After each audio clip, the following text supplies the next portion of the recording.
La campaña presidencial del 2026 empezó antes de tiempo. Ya muchos decidieron lanzarse al agua. ¿Quiénes son? ¿Cuáles son sus propuestas? ¿Por qué quieren llegar a la Casa de Nariño? En Mañanas Blue, Patos al Agua. Y en nuestra sección de Patos al Agua, hoy a las 11 de la mañana, 10 minutos, nos acompaña el exministro Alejandro Gaviria. Exministro Gaviria, bienvenido. ¿Ya está entonces usted decidido a que quiere lanzarse al agua para la carrera presidencial? Camila, buenos días y buenos días a todos los oyentes. Sí, patos al agua, a la política, ahí estoy dándole. Patos al agua a la política. ¿Y usted va a apoyar la consulta popular o no? Buena pregunta. Yo tengo, Camila, como dos opiniones. Una primera con el tema laboral que podemos ver ahora, pero yo creo que la consulta popular es entregarle con recursos públicos al gobierno la campaña presidencial. O sea que usted estaría de acuerdo con lo que dice Angélica Lozano de apoyemos la consulta popular, pero después de las elecciones del 2026, que se haga la votación después del 2026. Completamente.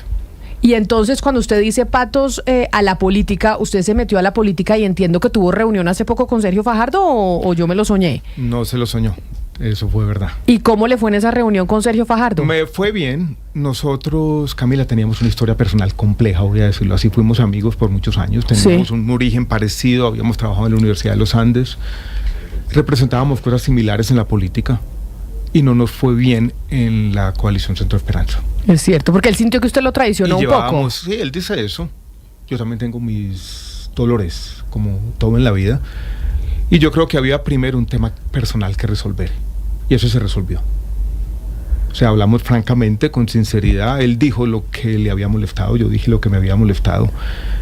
Y a mí eso me gustó, esa primera parte. Que la política no lleve a un rompimiento personal sin sentido. Después, en el tema ya meramente político, la conversación fue más, ¿cómo llamarla? No pasó mucho.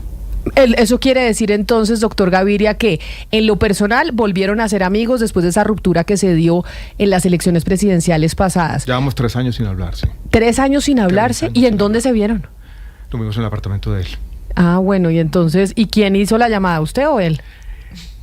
Un celestino. Un celestino que lo sentó. Sí.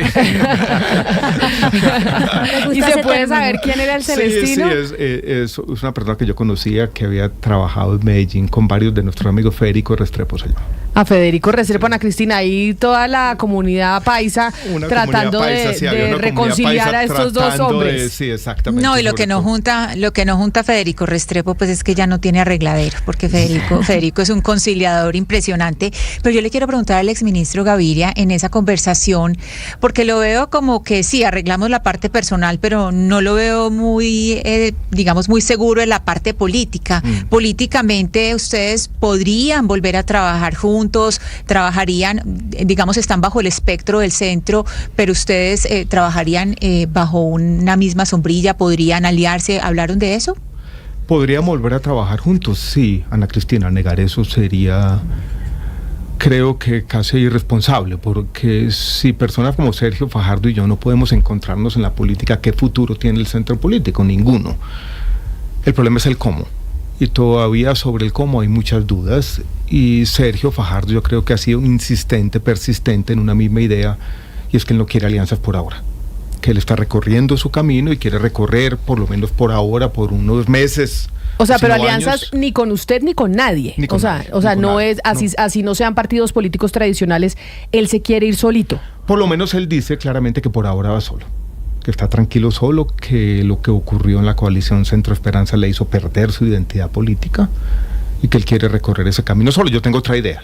Yo creo que nosotros deberíamos sentar desde ya a buscar puntos de encuentro que son difíciles y que no se pueden dejar muy hasta el final, y que sea una primera vuelta la que depure todo esto, porque eso puede traer consigo la derrota del centro político. Y entonces, que en este momento, después de lo que vimos ayer, es malo para Colombia. Pero el centro político, ¿quiénes son? Para que usted nos haga la lista, porque entonces están Sergio Fajardo y usted, que se reconciliaron hace unos días personalmente, no políticamente. ¿Quiénes más hacen parte de ese centro político para usted y de ese grupo? El centro político en Colombia tiene 3 vertientes. La una es la que estuvo en la coalición Centro Esperanza, ahí está Juan Manuel Galán también. Yo podría decir, Camila, ahí está Claudia López también, ella representa algo de eso, aunque muchos dicen está más a la izquierda. Hay un centro político nuevo que está surgiendo, dijéramos que lo voy a calificar de esta forma, tecnócratas, muchos de ellos casualmente, y esto puede ser una coincidencia, vienen del lado conservador. Ahí está Juan Daniel Oviedo, Mauricio Cárdenas, José Manuel Restrepo, hay un grupo grande ahí, ¿no?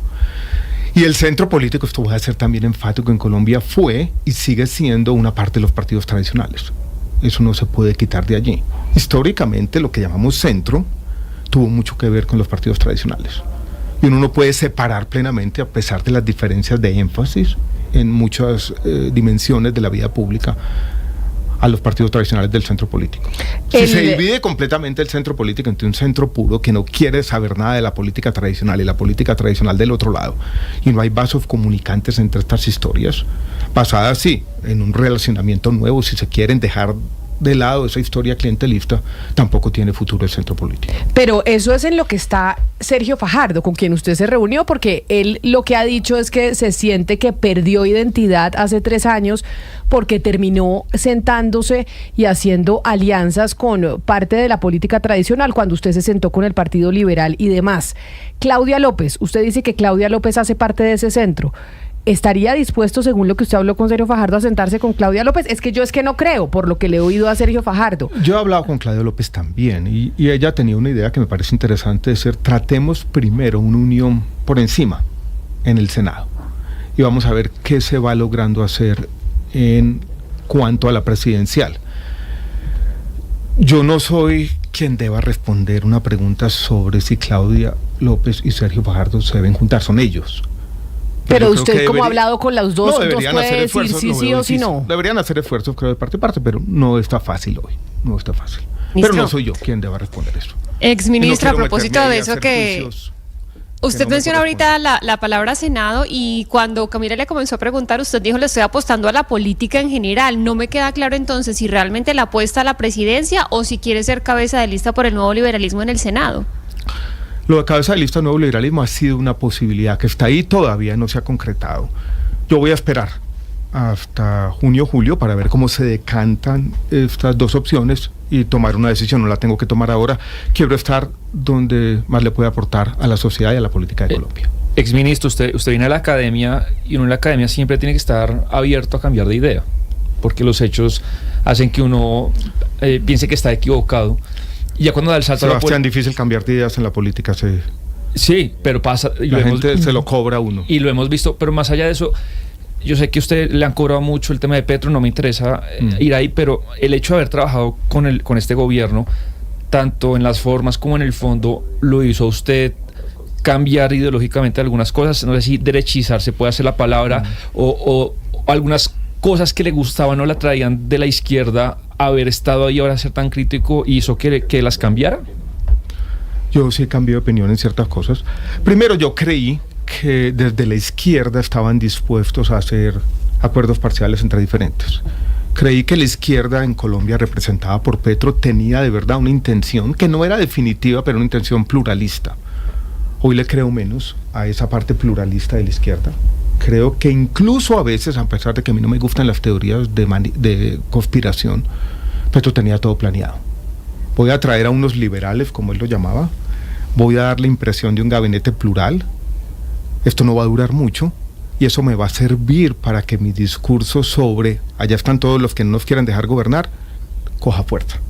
O sea, que de alguna manera fuimos manipulados. Pero ¿a usted no le parece que incluso dentro de la propia izquierda, y lo comentábamos ahora cuando hacíamos el resumen de lo que pasó ayer en el 1 de mayo, pues el presidente se ha distanciado de esa izquierda más radical que lo ha apoyado, que es Gustavo Bolívar, Francia Márquez, Alexander López, por acercarse pues a unos advenedizos dentro del proyecto progresista, que son Armando Benedetti, Laura Sarabia, no sé si Roy Barreras. Por ejemplo, ahora él está pues hablando y habló con Carlos Amaya, gobernador de Boyacá, para decir ese frente amplio, porque el presidente sigue hablando de ese famoso sancocho nacional. Entonces uno dice, eso como que distaría de lo que usted está diciendo, si está dispuesto como a abrirse más a otros sectores, porque está peleando con los que lo llevaron también al poder, que son la izquierda pues más ortodoxa.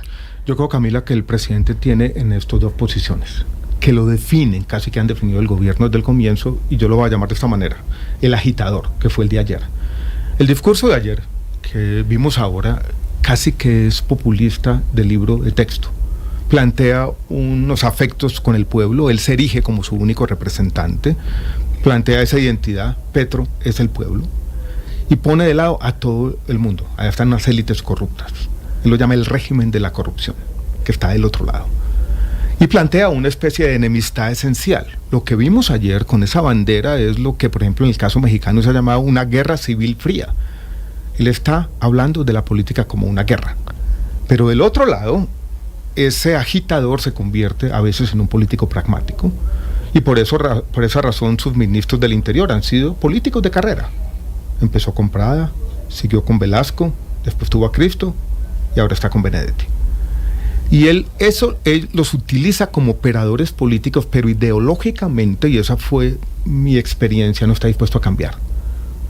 En el fondo, ese gabinete primero se rompe porque había un engaño permanente. Nos invitaban a unos consejos de ministros, presentábamos una serie de recomendaciones, no se incluía ni una. Era una especie de simulacro de pluralismo que nunca existió. Y ese es Petro. Es el agitador permanente, pero que a veces funge también de político pragmático e invita a la clase política tradicional a que sean operadores políticos, no a que aporten ideas. Y hablando de pragmatismo y de operadores políticos, hablemos entonces de esos miembros del santismo que también están acompañando ese proyecto del presidente Gustavo Petro, porque usted pues trabajó también en el gobierno de Juan Manuel Santos y usted mencionó a Juan Fernando Cristo. Mencionemos a Roy Barreras, que acaba de renunciar como embajador, Alfonso Prada, que también está en el gobierno del presidente Gustavo Petro, bueno, el propio Armando Benedetti. ¿El santismo en dónde se va a ubicar? ¿Entra dentro del centro que usted está planteando con Sergio Fajardo, Claudia López y bueno, los que están ahí, o dónde va a estar Cristo y el resto? No hay un solo santismo, Camila. O sea, creemos que el presidente Santos no creo que vaya a tomar una decisión. Yo lo veo distanciándose a él cada vez más del presidente Petro. Las declaraciones que dio esta semana fueron muy duras, donde él dijo, él se inventó las disidencias, básicamente acabó con la posibilidad de paz en Colombia. Yo no veo al expresidente Juan Manuel Santos apoyando a Petro. Lo que pasa es que el santismo, que es cualquier persona que haya trabajado con Santos, ahí hay una coherencia ideológica, hay una unión. Hay algunos que van a estar con Petro, hay algunos que van a estar en el centro, hay otros que van a estar en la derecha probablemente. Entonces, el santismo está roto en 1000 pedazos. Exministro, usted dice que el presidente Gustavo Petro seguramente, o más bien tenía planeado todo lo que está pasando, y usted inicialmente, pues cuando estuvo ahí, creyó en una causa política, pero hoy, ya afuera, ¿usted se arrepiente de haber sido ministro del presidente Gustavo Petro? Yo me arrepiento en el sentido de que yo creí en esa promesa de un gabinete plural, que creo que no era una promesa genuina. Pero yo creo que había un tema en su momento, y es qué representa Petro, porque es que los análisis estos que estamos haciendo es como si Petro vaya a ser una especie de paréntesis. Petro representaba a mucha gente que no creía ni en el Estado ni en la democracia colombiana, y que con Petro había vuelto a creer. Y yo creo que cualquier demócrata tiene que tener en cuenta eso, y despreciar completamente eso, yo no creo que sea una buena idea política, y lo voy a poner de esta manera, políticamente. Petro ha hecho un muy mal gobierno. Pero eso no significa que todos los elementos del discurso de Petro estén equivocados. Hay muchas de las cosas que él ha dicho, muchos de los diagnósticos que ha hecho de Colombia que siguen siendo relevantes, y que si quienes queremos estar en la política los desechamos completamente, vamos a perder el año. Pero entonces, mire, exministro Gaviria, usted que se ubica en el centro, que dice que el centro es muy variado aquí en Colombia, ¿el centro qué representa? Ya nos dijo que representa el presidente Gustavo Petro, que montó su campaña desde la izquierda con miras al 2026 en la consulta popular. Ese es el tema trascendental de la izquierda. La derecha, digamos, un poco representada en Vicky Dávila, Germán Vargas Lleras, en ese antipetrismo. Es decir, no queremos que seamos Venezuela, pintar a Gustavo Petro como un Chávez y decir todo lo que huela a Petro es lo que nosotros queremos cambiar. Eso es, así se identifica la derecha. ¿Y el centro qué representa? Porque en esta época de redes sociales, en donde la polarización es lo que gana en política, el centro se desdibuja. La versión del centro que yo tengo, Camila, la voy a llamar liberal. ¿Qué representa? el cambio, pero el cambio de verdad. Y el cambio de verdad necesita, por ejemplo, la construcción de consensos. ¿Por qué no se ha podido reformar la salud? ¿Por qué en la salud pasamos de una idea de cambio a una crisis humanitaria? Porque nunca hubo una intención de generar consensos y hacer el reformismo democrático, o sea, las reformas de verdad. El cambio, pero el cambio para transformar la sociedad, no el cambio convertido simplemente en una retórica altisonante. El centro representa el rechazo a lo que vimos ayer, a lo que yo llamo la guerra civil fría, a una política simplemente como enemistad. El centro representa la estabilidad, el centro representa tener una economía creciendo. El centro representa también la capacidad de entender los matices. Vamos al tema de la seguridad. Claramente la paz total fracasó, pero volver en unos discursos que yo he visto el año 2002, como si la Colombia de ahora fuera la misma entonces, y retomar sin cambiarlo a las circunstancias actuales la seguridad democrática, no tiene sentido. Pero hay gente el centro representa eso, la capacidad de entender que el cambio es difícil. Pero ¿cómo enviarle ese mensaje a la gente, al ciudadano de a pie, al que lo está escuchando? Porque la gente se identifica con ese tema visceral si no les gusta el presidente Gustavo Petro y la izquierda, entonces en contra de la izquierda, eso que plantea Vicky Dávila.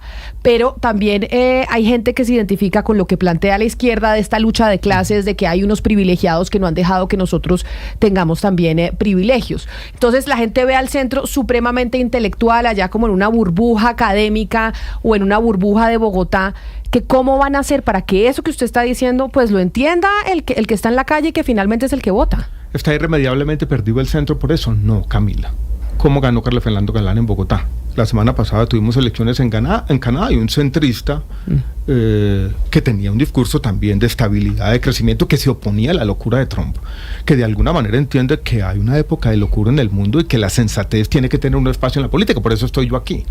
Yo simplemente, para meterme a la política y decir, yo tengo que hacer lo mismo que hacen los otros, porque así no gana, y sobresimplificar la realidad y ponerme a decir pendejadas o prometer lo que no se puede cumplir. Pero además la mayoría de colombianos se identifican como de centro según las encuestas. También se siguen identificando como de centro. Ahora pasa algo, que se identifican como centro antes de la campaña, pero después viene la locura de la política y se van distanciando. Pues porque es más fácil vender un discurso sobresimplificado de la realidad, sí, pero por eso estoy aquí. Pero es que alguien tiene que llevar la contraria, escribí yo por allá hace unos tiempos. Es que está estudiado, Ana Cristina, que a la hora de decidir el voto en las encuestas, la gente dice, sí, yo soy de centro, pero cuando llega a la urna, usted pone el voto con las vísceras, con la emocionalidad y no la racionalidad.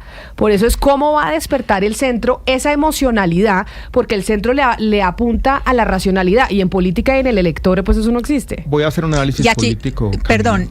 Sí, Ana Cristina, dale. Sí, perdón, exministro, pero es que aquí lo que hay que mirar es los aprendizajes que se han tenido. No sé si es sobre eso que usted nos quería hablar, porque es que en estos aprendizajes usted mencionaba sobre llevar la contraria, pero ahí usted ha escrito otra serie de ensayos desde entonces, La explosión controlada, donde ha hablado precisamente de esos errores que se han cometido, y quisiera que nos hablara un poco sobre eso, sobre analizar los errores que usted ha cometido en la política y que no volvería a cometer nunca para hacer las cosas mejor.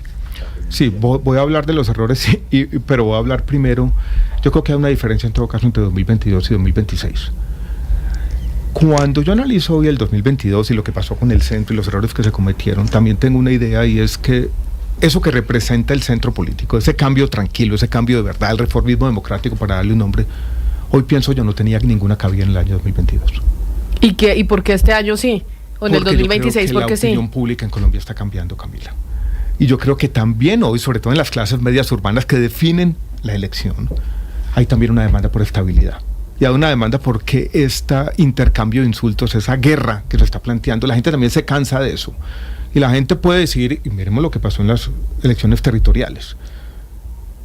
Alejandro Eder ganó en Cali, Carlos Fernando Galán ganó en Bogotá, y si vemos esos candidatos que dominaron esas elecciones, uno podría decir son centristas. Claro. Y yo creo que está cambiando la opinión pública, y la política también tiene un lado, yo lo voy a llamar contingente, cuando lo que uno representa se conecta con la opinión pública. Pero eso, mire, usted es académico y además economista, ¿eso es percepción suya, eso es intuición suya, o tenemos números que respalden que esa opinión pública está cambiando? Que muestran cómo la opinión pública está cambiando.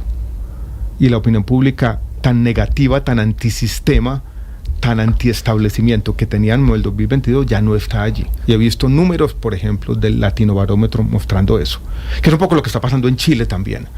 O sea, en Chile el clima político que eligió a Boric va a ser muy distinto en la próxima elección, y eso va a anticipar un poco lo que va a pasar en Colombia. Que hace, por ejemplo, 7, 8 años, la mayoría de los jóvenes hombres eran de izquierda, hoy se identifican más con la derecha. Claro, pero en las últimas encuestas, Oscar, con miras a las elecciones del 2026, tanto Inbamer como por ejemplo Guarumo muestran que el presidente igual pues tiene una base fuerte del 40%, o sea, sí hay una base que respalda ese discurso antisistema, ese discurso de lucha de clases que ahí sigue presente. Voy a volver sobre pero, lo de Camila, creo que pero mire que sí, adelante, adelante.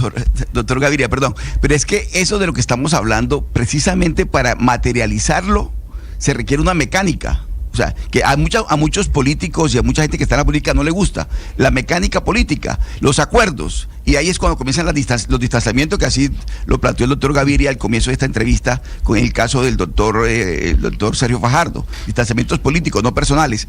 Pero le quiero preguntar precisamente de esos acuerdos, doctor Gaviria, con miras a las elecciones de marzo, en lo que tiene que ver con el centro de marzo, el Congreso de la República, no con las de mayo, después llegaremos a mayo, pero en marzo se requiere que este centro del que estamos hablando hoy se llegue al Congreso y tenga una posibilidad de tener allí un respaldo por parte del que sea presidente o una oposición en caso de que se requiera así. Esos acuerdos, ¿usted cómo los concibe? ¿Qué tanto se ha avanzado para que el centro, este centro del que estamos hablando, llegue al Congreso en marzo con un número de representantes y senadores suficientemente fuertes para permitirle el gobierno presidencial del 26? Se ha avanzado menos de lo que yo quisiera, pero también yo quiero plantear un poco el tema de esto, hablando de patos al agua. Apenas los patos están entrando al agua. Pero hay una cantidad, y están todos una cantidad de patos presidenciales. ¿Cómo se llama un montón de patos? No, una manada. Pues se podría decir manada de patos. Sí, no, yo a veces digo que es casi grotesco, ¿no? Que no hay nada más desprestigiado en Colombia que ser precandidato presidencial. Pues lo que pasa es que... es demasiado, sí, porque la misma ruptura de los partidos llevó a esta dispersión y a esta locura. De hecho, lo hemos discutido aquí, y es qué pasó en Colombia, no sé si fue después del presidente Iván Duque, que cualquiera cree que puede ser presidente. O sea, antiguamente a nadie se le ocurría, decía yo, para ser presidente pues tengo que haber tenido una carrera, es como que se sabía quiénes eran los que seguían, y ahora, mañana yo puedo decir que quiero ser presidente y ahí estoy con mi campaña. Una bandada de patos. Sí, pero como que hay un consumo. En este caso sería una desbandada, como diría uno, porque mejor dicho. Sí, pero algo ha cambiado también en nuestra cultura, que creemos que cualquiera puede llegar a ese lugar que es el puesto más importante del país. Hay 3 cosas que han cambiado. Primero, las redes sociales, que cualquier persona cree que con una buena estrategia de redes sociales ya va a ser presidente. Los partidos políticos que se han debilitado completamente, eso que se llamaba antes la fila india, ya no existe. Y también yo creo que hay como un incentivo medio perverso, ¿no? Y es que cuando uno se convierte en precandidato, es muy fácil autoproclamarse presidenciable, simplemente levantar la mano. Sí, y que buscan... Entonces el incentivo personal es todo, pero colectivamente tiene un efecto negativo. Claro. Porque va desgastando incluso para ustedes los medios de comunicación, es muy difícil.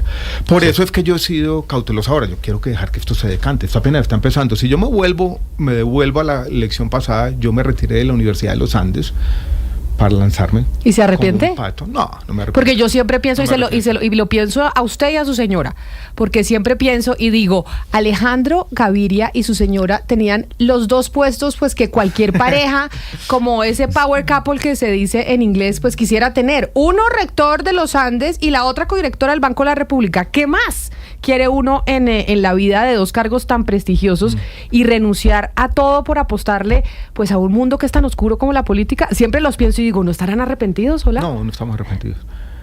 Camila, estaría yo, rector de la Universidad de los Andes, repitiendo el discurso de grado, el saludo a los primíparos. Pero formando la gente del futuro. Pero he escrito desde allá 3 libros. Bueno, si llega al futuro, ¿no? Otro mundo. Habrá dicho. ¿Has oído esa cosa de salir de la zona de confort? Claro, por eso es que lo pienso. O sea, ¿usted sentía que ya esa era una etapa que había vivido y que buscaba otro? No del todo. Sabe que yo he tenido, y lo voy a hablar aquí con franqueza, que me siento como en casa.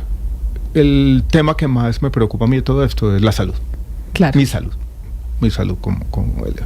es el único. Es el único que a veces me hace dudar. Sí, exacto. El estrés crónico, la intensidad, el no dormir bien. ¿Y cómo lo maneja? Porque usted ha escrito mucho después de que tuvo ese cáncer sobre no ser religioso y cómo la religión muchas veces le ayuda a uno cuando uno está enfermo.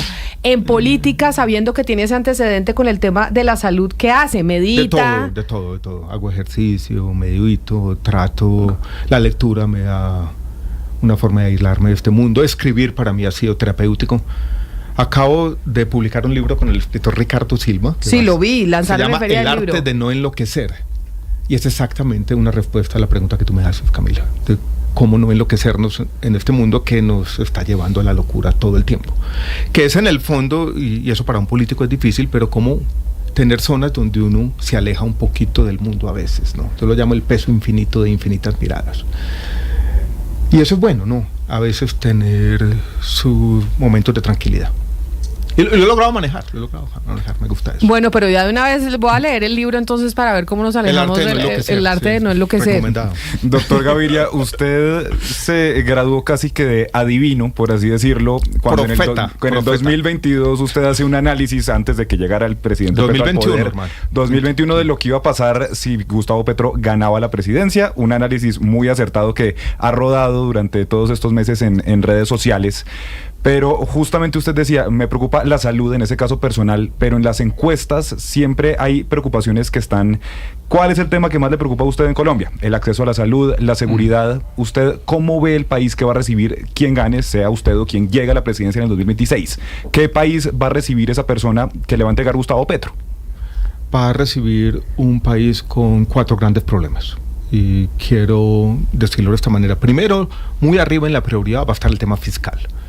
Un déficit fiscal muy grande. Este gobierno está haciendo todo para pasárselo al próximo gobierno, de más del 7% del PIB, además con una gran incoherencia. Yo llamo un contrato social incoherente porque estamos diciendo, además del problema fiscal, le vamos a transferir 40% de los ingresos corrientes de la nación a los territorios, le prometimos una pensión a todos los mayores de 65, tenemos que aumentar el gasto en salud en 1 punto del PIB adicional, tenemos unas deudas muy grandes en salud y en servicios públicos. Primer tema. Muy complicado, porque eso significa que el próximo presidente va a tener las manos atadas, va a poder hacer mucho menos de lo que va a prometer en campaña, y eso les va a pasar a todos. Segundo, se va a encontrar en salud una crisis humanitaria. El martes yo fui a una reunión de pacientes de salud y hay una persona que yo conocí siendo ministro, que se llama la hermana Marinés, una de la sociedad civil, activista de los pacientes, y se me acerca casi llorando y me dice, tenemos 400 pacientes trasplantados sin medicamentos, están muriendo. Y ese tema hace 3 semanas estaba en el centro de la discusión pública. ¿Qué está pasando, Camila? Se olvidó. No, pues porque estamos en tema de consulta popular. Exacto. Y este tema de la consulta popular, que en el fondo lo voy a llamar de esta manera, una reforma paramétrica menor. Eso no va a cambiar este país, ni los dominicales con 100%, ni un recargo nocturno desde las 6 con 35. Ese es un tema en los problemas de Colombia, absolutamente menor. Olvidamos el Catatumbo, olvidamos el control territorial que se está perdiendo. Y ese es el segundo tema que quiero poner sobre la mesa. Bueno, el tercero, si ponemos el de salud. Colombia, poco a poco, si recorremos toda su geografía en la periferia, desde el Catatumbo, pasando por Arauca, vamos al Putumayo, llegamos a el Cauca y Nariño, vamos al centro, al Guaviare y Meta, tiene un problema de control territorial. O sea, el Estado colombiano está siendo desplazado por una especie de paraestado. Y ese tema en la campaña, lo que va a pasar, y ahí es donde viene el papel del centro político, que todo el mundo va a decir cosas que no son. Es la agenda de mediano plazo de este país, recuperar el control del territorio y tener no solamente un Estado eficaz trabajando allí, sino que no es solamente el Estado, es la sociedad entera y las historias de desarrollo logren ocupar el territorio. Entonces, economía, seguridad, salud y servicios públicos, tema muy complejo. Y si no hay unión, si no hay una posición como la que yo llamo del centro político, llegar a unos consensos y unos mínimos básicos para resolver estos problemas, donde dedicamos a pelear todo el tiempo, este país, después de 4 años muy duros, va a entrar en una cosa que no queremos. Yo voy a decir lo siguiente, a Colombia no le ha ido mal en el siglo XXI del todo. De las economías grandes de América Latina hemos tenido un mayor crecimiento, empezamos el siglo XXI siendo un Estado fallido, logramos cierta estabilidad. Colombia es una apuesta por la paz que era razonable en su momento. Logramos consolidar en la seguridad social el sistema de salud que tenía la mayor protección financiera de este país, donde yo iba como ministro de salud, todos los ministros, compañeros, mis colegas y homólogos en América Latina me decían, ¿cómo hacen en Colombia? Con menos de $1.000 por habitante para tener la cobertura que tienen. Pero muchas de esas cosas hemos venido perdiendo. Entonces recuperar también y volverle a dar a las clases medias en Colombia, digámoslo así.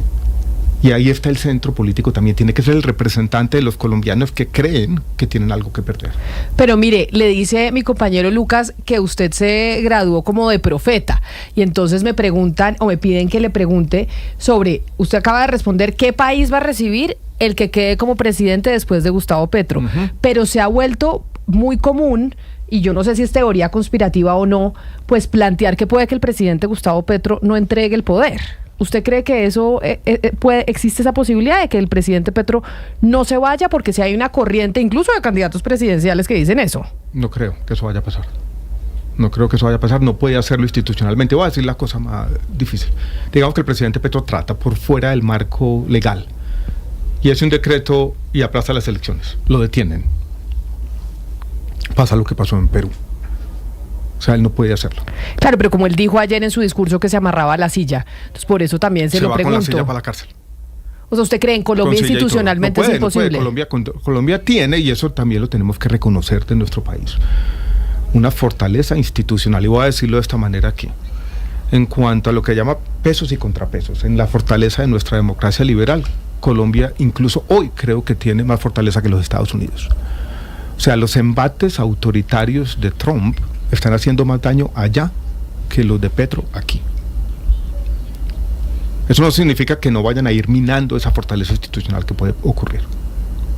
Claro, y siguiendo con las profecías, doctor Gaviria, ¿qué cree usted que pasaría pues si es derrotado el petrismo? Esas bases que permanentemente agita el presidente Petro, que invita todo el tiempo a salir a las calles, esa revolución de la que él habla, que muchos interpretan de una u otra forma, esas comunidades indígenas, marginadas, que hoy él logró cautivar, ¿qué van a hacer en caso de que el petrismo sea derrotado en el 2026? El petrismo como fuerza política, el petrismo como idea, llegó para quedarse. Y también me parece que hay en algunos analistas económicos, sobre todo, esta idea de que Petro es un paréntesis, algo que ocurrió entre 2022 y 2026. Si el petrismo pierde, y yo creo que sigue siendo el escenario más probable. O sea, ¿usted sí cree que van a perder? Sigue siendo el escenario más probable. Yo le pondría 60-40 hoy en día. Pero si pierde, desde el 8 de agosto de 2026, Petro va a ser un opositor obsesivo. O sea, peor que Uribe. Mucho peor. Y eso va a tener un impacto, no es que simplemente vaya a ser un ruido de fondo. O sea, va a tener un impacto político, en parte va a seguir poniendo la agenda del país y va a tener influencias sobre lo que se dice y lo que se hace políticamente también. En Argentina con el peronismo había una frase sobre el peronismo que decían o gobierna o no deja gobernar. Yo creo que vamos a tener algo parecido en Colombia. Y eso llegó para quedarse, ¿no? Esa va a ser nuestra realidad política nueva. Es el mundo, estamos entrando en una época de locura. ¿Usted cree que Petro podría seguir los pasos del expresidente Álvaro Uribe, que se volvió el mayor opositor, creó partido político, se eligió al Congreso, y de hecho Petro lo dijo en algún momento, dijo, pues si me quieren tumbar me voy para el Congreso, yo feliz. ¿Usted cree que eso puede pasar? Creo que no es que crea que pueda pasar, es que estoy completamente seguro que va a pasar. No me diga, pero los expresidentes, ¿por qué no creen que ya se les acaba el periodo y que deberían irse? Porque la naturaleza de estos dos líderes políticos es esa, es estar ahí siempre. Siguen para adelante, les lanzan una flecha, se la quitan del pecho y así van. Eso los define, y para bien y para mal, por eso tienen la influencia y el impacto que tienen. Pues mire, usted charla muy bueno, doctor Gaviria, me encantaría quedarme con usted aquí toda la mañana como precandidato presidencial, pero además analizando todo este panorama político después del 1 de mayo. Le agradezco enormemente que haya aceptado estar aquí en estos micrófonos de Blue Radio, hablando de lo que plantean ustedes desde el centro, o lo que es la visión suya del centro político en Colombia. Muchas gracias, Camila, por la invitación, y seguiremos aquí, patos al agua. De esa bandada de patos algunos volarán alto. Espero que estar allí. ¿Cómo dijo usted que se decía, Lina? Cuando son muchos patos en bandada, bandada de patos, como dijo, bandada de Camila, patos. pero yo creo que nos faltó algo que le hemos preguntado a varios, y es con qué presidente o figura política internacional o con qué gobierno se identifica. Pero ya dijo que ¿Sí? con el primer ministro de Canadá, Sí, ¿no? me gusta ese. Sí, a mí también me gusta. Puro, sí. Sí. Ok, él dijo, perdón. Sí. Él Pero dijo, el él que dijo entra que o el con que sale. Carney. Reitero, No, es el que que entra. en el... Pero sabe que también me gusta, y no le hemos dado, a mí un tipo como Boris me parece interesante. en Chile. Sí, la Me izquierda ha lo gustado. detesta porque dicen La que es un izquierda lo tibio. detesta, ya lo detestan, pero creo que volvió a Chile a su tradición de la moderación y del sentido común. Su posición que tuvo con respecto a Venezuela siempre me pareció valiente, porque esa es otra cosa que a veces hace falta en la política. Pues es el exministro Alejandro Gaviria, hoy candidato presidencial, precandidato presidencial, aquí en nuestra sección de Patos al Agua.